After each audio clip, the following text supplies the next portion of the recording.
Επιφάνεια 1937. Τ' ανθισμένο πέλαγο και τα βουνά στη χάση του φεγγαριού, η μεγάλη πέτρα κοντά στις αραποσικές και τα σφοδίλια, το σταμνί που δεν ήθελε να στερέψει στο τέλος της μέρας και το κλειστό κρεβάτι κοντά στα κυπαρίσια και τα μαλλιά σου χρυσά, τ' άστρα του κύκνου και εκείνο τ' άστρο, ο Αλδεβαράν. Κράτησα τη ζωή μου ταξιδεύοντας ανάμεσα στα κίτρινα δέντρα κατά το πλάγισμα της βροχής, σε σιωπηλές πλαγιές φορτωμένες με τα φύλλα της οξιάς, καμιά φωτιά στην κορυφή τους. Βραδιάζει.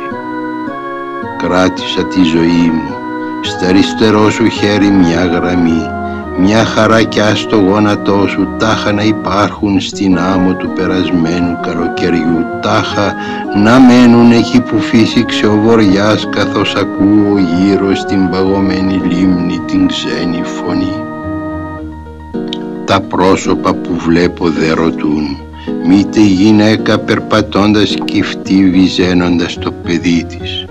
Ανεβαίνω τα βουνά, μελανιασμένες λαγκαδιές, ο χιονισμένος κάμπος, ως πέρα ο χιονισμένος κάμπος, τίποτε δεν ρωτούν, μήτε ο καιρός κλειστός σε βουβά ερμοκλήσια, μήτε τα χέρια που απλώνονται για να γυρέψουν, κι οι δρόμοι.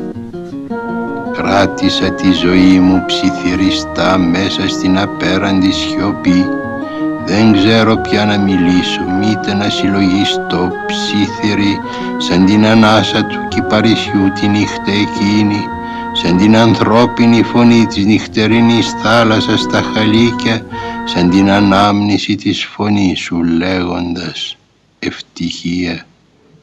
Κλείνω τα μάτια γυρεύοντας το μυστικό συναπάντημα των νερών, κάτω από τον πάγο το χαμογέλιο της θάλασσας στα κλειστά πηγάδια, ψηλαφώντας με τις δικές μου φλέβες τις φλέβες εκείνες.